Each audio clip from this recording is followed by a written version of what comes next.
woke up this morning and I have not been this excited in a long time. Woke up this morning. 14 minutes of Joel. It's Joel Day. How do you feel, Pat? We got ourselves a Joel. I'm feeling great.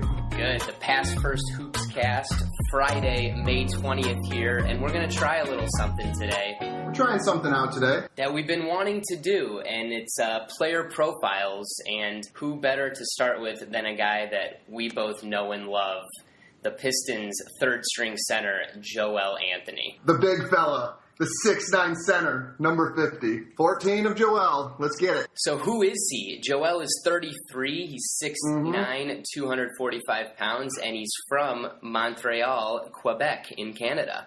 He's like that Canadian pipeline. He started the way. He got some time for their national team over the past several years, and back in the days when they were just getting stomped by teams, they're a lot more competitive now. Joel taking his licks. Yeah, Joel has taken some licks all over the place. No doubt about it. So think about this, dude. The defensive nightmare of the tandem of Joel and Tristan Thompson down there. Oh my gosh, I have never heard of a more agile duo. Couple of southpaws, lefties, just kind of defending the rim. Mm-hmm. So who is he, the player? And then we each chose some of our favorite things. So he's out of Montreal, went to Pensacola Junior College for 2 years in Florida, and then spent 3 seasons at UNLV, but the middle season he redshirted. Interesting time to redshirt, huh? I know, just right in the middle there. You know, coming from Pensacola JUCO, it was kind of wild that fourth year he was getting the red shirt in. Yeah, you would think he'd gotten his time, but they must have been loading up for the next year. We're going to have to look into that. But undrafted 2007 and 6.5 seasons down there in Miami with the Heat. Great seasons in Miami. Yeah, he started 51 games during their 2012 title. Run. Yes, sir. That was his definitely his best season statistically. Joel, not one to put up huge numbers in Miami, averaged 2.4 points, 3.1 rebounds, and 1.3 blocks. An interesting thing about Joel, even in that season where he started the 51 games, they won the title, you know, he was rolling around with D-Wade and Bosh and Bron and all the guys. He only played 21 minutes a game, and that was the most he's played in a single season. He starts and he gives you that defensive push at the beginning, and he might come off the court right away. Yeah. Well, they were mixing him up. He started a good amount, and then in 2011, when they had Zydrunas Ilgauskas down on the Heat also, Joel was coming off the bench and completely outplaying everybody. And the quote was that the players start moving better on both ends of the floor, rotating harder, fighting on the boards, and never giving up on plays on either end. So he just kind of increases the energy level, it seems. Yeah, I think the energy that he brings, his role off the bench is a really nice spot for him. I think that kind of suits him perfectly, being that defensive big that comes in. I actually have an interesting thing about that. After he shut down Amari Stoudemire on Twitter, or on in a game. On Twitter? You see that? Did you see this stat about him? No. This nickname? No. So the fans call him the Warden because he shut down Amari Stoudemire, and it blew up on Twitter. Uh-huh. We each chose 5 favorite things, and that was part of one of my favorite things. No doubt about it. I mean, just rip some things off here. That was literally one of my very favorite things, hands down. The fans started calling him the Warden, but apparently his teammates gave him the nickname Doc. I saw that, and I guess his mom, I read this little article about him and Corey Joseph when they went to the finals back in the day, when it was Heat Spurs, and it was, 2 Canadians, how they got here, whatever, and it was their 2 moms being interviewed. His mom also talked about how the family called him Doc. Wow, okay, so his teammates picked up on that. Maybe he told them that he liked the name Doc. I don't know. A lot of the stuff I see on Joel, he was an interesting guy to research.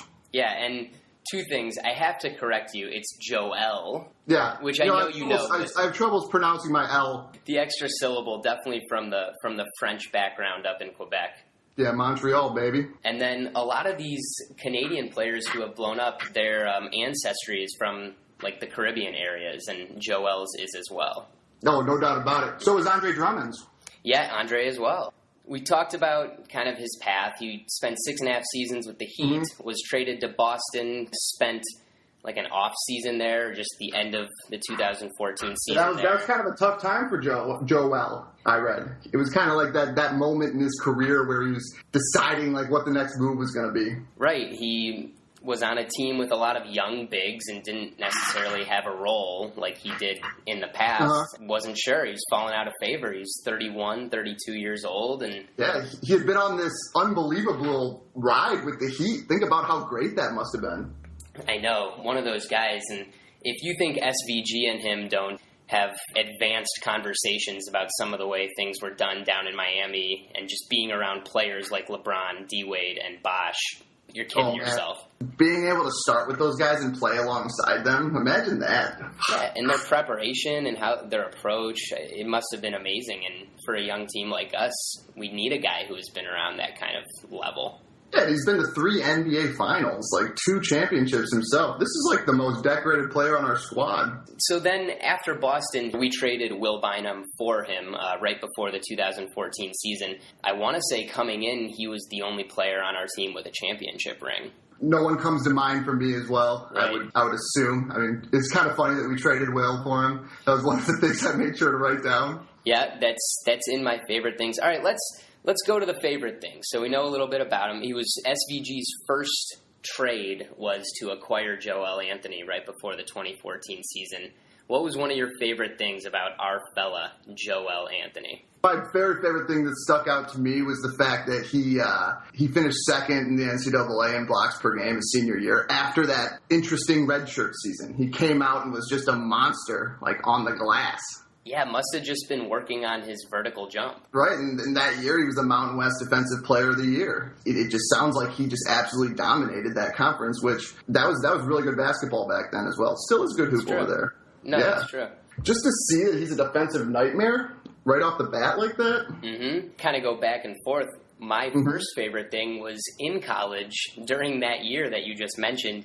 He had a 13 block, 11 rebound game. Isn't that his only double-double? Yes, and I've got kind of a stat boy about that particular thing. Stat him up. It's an incredibly funny stat line to look at, 13 blocks, 11 rebounds. I looked into... That's how you're going to get that? Yeah.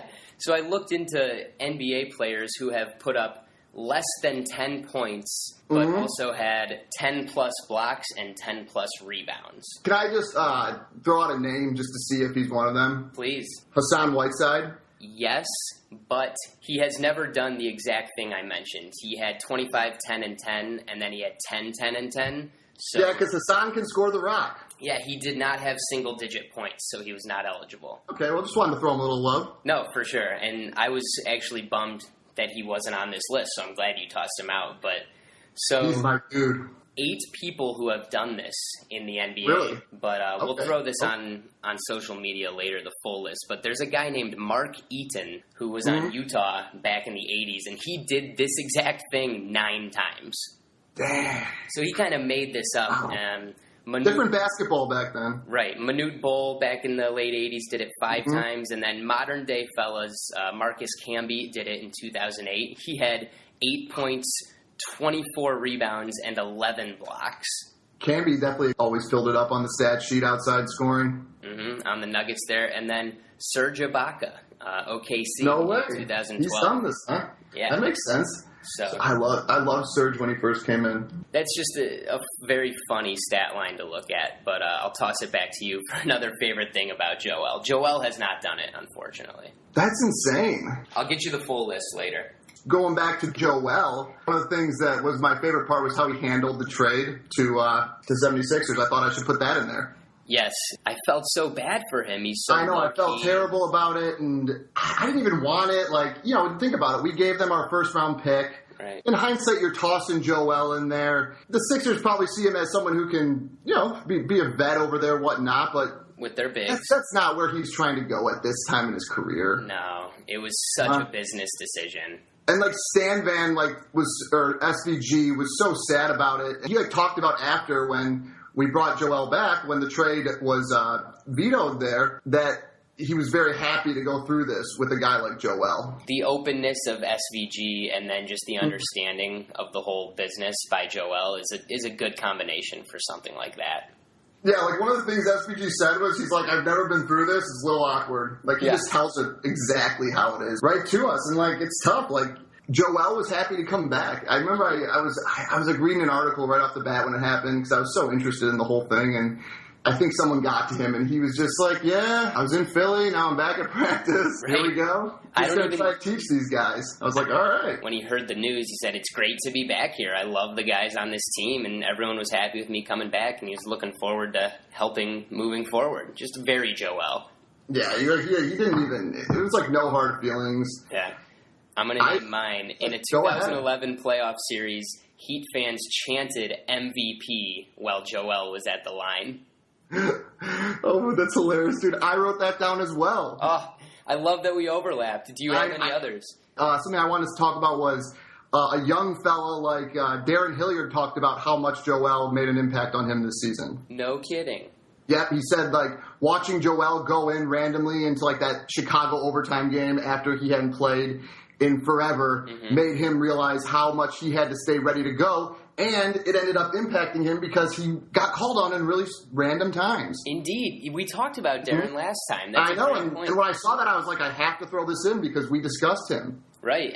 Joel, as a veteran, being bigger than himself and staying ready. He came in a big comeback win we had at Boston as well and played some key minutes. Yeah, I think a lot of times when we were struggling defensively on rotations or just anything, SVG would randomly throw Joel in there, and, he'd, like, pick up a block.